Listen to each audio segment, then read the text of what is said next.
So let's talk about how major fungal infections can initiate severe autoimmune disease. So this was published just a few years ago in a major review study. And I'm not going to get too technical here because a lot of this language is technical, but I've highlighted some things that I want you to know. And if you're a research geek and you want to go look this up, of course, you can do that on the National Library of Medicine. Several autoimmune diseases have long been linked to viral and bacterial infections. In contrast, the possibility of fungal infections causing autoimmune disease has received almost no attention. And I think it's important to highlight that. And the reason why I say that is, again, doctors are quick to prescribe antivirals and antibacterials for these things, but very rarely does a doctor even measure for candida or measure for yeast. And so there's some research that will say yeast overgrowth or yeast infection is very rare, but I would argue that it's not rare at all. If we actually were measuring for it consistently across the board, we would find it so much more commonly. But doctors dismiss the idea oftentimes about candida overgrowth, again, unless you have that major oral thrush symptom or a major vaginal discharge symptom. If you don't have those major symptoms, again, it gets dismissed. So this is one of the reasons why fungus has received little attention in this regard. Now, they go on to say, however, major fungal infections, can cause severe autoimmune diseases by decreasing what are known as T regulatory cells. These are a special type of autoimmune cell, or of not autoimmune, but of an immune cell, and increasing production of something called interleukin-23, CD4, Th17 T cells, and interleukin-17 and other cytokines. Well, what does all this mean? What does this big, long, lengthy stretch of terms that are scientific mean? These are all markers, basically, that drive up inflammation chronically. And so when we're making more of these interleukins and cytokines, what's basically happening is there's an increase in inflammation. Anytime you have an increase in chronic inflammation, you're overstimulating the immune system. You're keeping that immune system overworked, and there's that potential then for autoimmune disease to develop. And you see here, several factors can cause fungal infections, including antibiotic usage. And then you can see bacterial and fungal populations compete in mammalian, oropharyngeal, respiratory, and GI and genitourinary tracts, meaning you've got candida and yeast in the mouth, in the lungs, in the gut, as well as in the urinary tracts. And antibiotic usage decreases bacteria and therefore favors fungal populations. Again, think of the interplay between bacteria and yeast.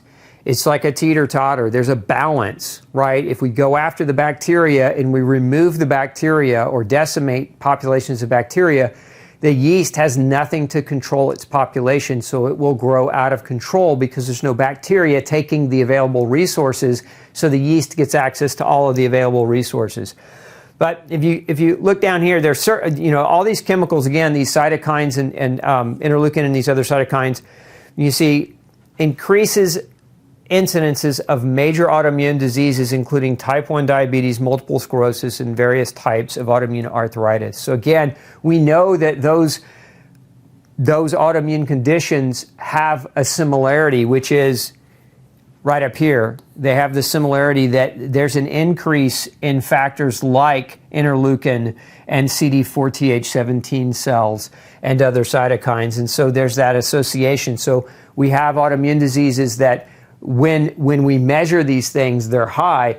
We also know that yeast or fungal overgrowth can cause those things to be high. So again, these authors in this review paper are saying, we believe that in many cases, it's the fungal infection that's driving these elevations in inflammation, which is leading to diseases, autoimmune diseases like type 1 diabetes, MS, multiple sclerosis, and rheumatological arthritis.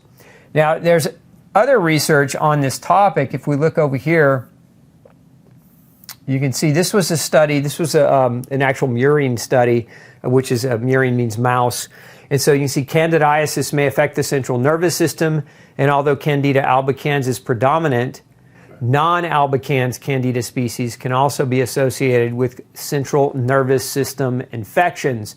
Some studies have suggested that Candida infections could increase the odds of multiple sclerosis development. So again, that's the basis of why these authors performed this research, and the conclusion of their research was systemic infections by non-Candida albicans strains, in other words, other types of fungal strains, exerted influence on the experimental autoimmune encephalomyelitis model in both immunological and clinical aspects. So let me make sense of that for you. In mice, when scientists are trying to study the causation behind multiple sclerosis and other forms of autoimmune disease, a lot of times they'll use a mouse model. And in these mouse models, the equivalent to multiple sclerosis in a mouse model is this term right here, autoimmune encephalomyelitis. So that term is basically synonymous in mouse models to multiple sclerosis in human models. And so that's the way they study it. But in this particular research study, what they found is that yeast overgrowth can contribute to an enhanced risk for the development of multiple sclerosis in mice. We also see this study here on Candida infection as an early sign of subsequent Sjogren's. Now, I mentioned Sjogren's earlier as Sjogren's being a risk factor for dry mouth, which can increase the risk for developing a yeast overgrowth. But now what we're saying here is that residents in Taiwan with Candida infection have a higher risk of developing Sjogren's syndrome. So it's kind of a back and forth. You can have a Candida infection that increases your risk of Sjogren's. You can also have Sjogren's, which increases the likelihood that you would develop Candida overgrowth because of the reduction in those proteins that fight fungus in the mouth. Now, there's another big important thing to understand about Candida. And that is that there's a mimicry that happens between gluten and Candida. The research has shown this to be true. So gluten, this term molecular mimicry, gluten and yeast look alike. They look like each other. And when they look like each other, if you're a person who has gluten sensitivity and you also have a yeast overgrowth, and let's say you're gluten sensitive and you don't eat gluten, but you do have a yeast overgrowth, that yeast, those proteins in that yeast can mimic gluten, thus eliciting an immune response. And so here's what some research has to say about it. Humoral immunity links Candida albicans infection and celiac disease, right? So the protein HWP1, which that as just stands for hyphal wall protein, Candida are microorganisms that have little arms that extend off their bodies. These are called hyphal wall proteins. They look like, these proteins here look like gluten. They have what's known as homology. They look very similar. They look the same. And so that if the immune system is reactive, in this case, as we're talking about celiac disease, right? You see the hyphal wall protein expressed on the pathogenic phase of Candida albicans, meaning it's the protein expressed on the wall of Candida, presents sequence analogy with the gluten protein gliadin. So gliadin is the name of the gluten found in wheat. Specifically. So basically wheat gluten and Candida albicans protein HWP1 look like each other, right? And so these results support the hypothesis that celiac or that Candida infection may trigger celiac disease onset in genetically susceptible individuals. And what's interesting about the research here is you can see genetic susceptibility to gluten sensitivity. One of the things I showed you earlier that can cause a yeast overgrowth is antibiotic use. And so that gluten susceptible individual who's got the gluten genes takes an antibiotic, they develop a yeast overgrowth, yeast produces that protein that mimics gluten, they get intestinal inflammation, and then celiac disease develops. This is one of the mechanisms behind why a person might, go many, many years not reacting to gluten. Even though they have the genetic susceptibility, it's that antibiotic trigger that steps in and stimulates this and allows this to happen. So that's one of the mechanisms. You can see this study published in Lancet, the journal Lancet. We postulate that Candida albicans is a trigger in the onset of celiac disease. The virulence factor of Candida albicans, hyphal wall protein 1, again, HWP1 protein, contains amino acid sequences that are identical or highly homologous to known celiac disease-related alpha-gliadin. Again, yeast protein looks like gluten. The immune system goes after the yeast protein. This is why the antibiotic can be a trigger. The antibiotic comes in and decimates the good bacteria. The Candida grows out of control. The quantitative amount of this protein being produced goes up. The immune system recognizes it, thinks it's gluten, starts reacting. We see this pattern a lot in people that have gone gluten-free, right? So they went on a gluten-free diet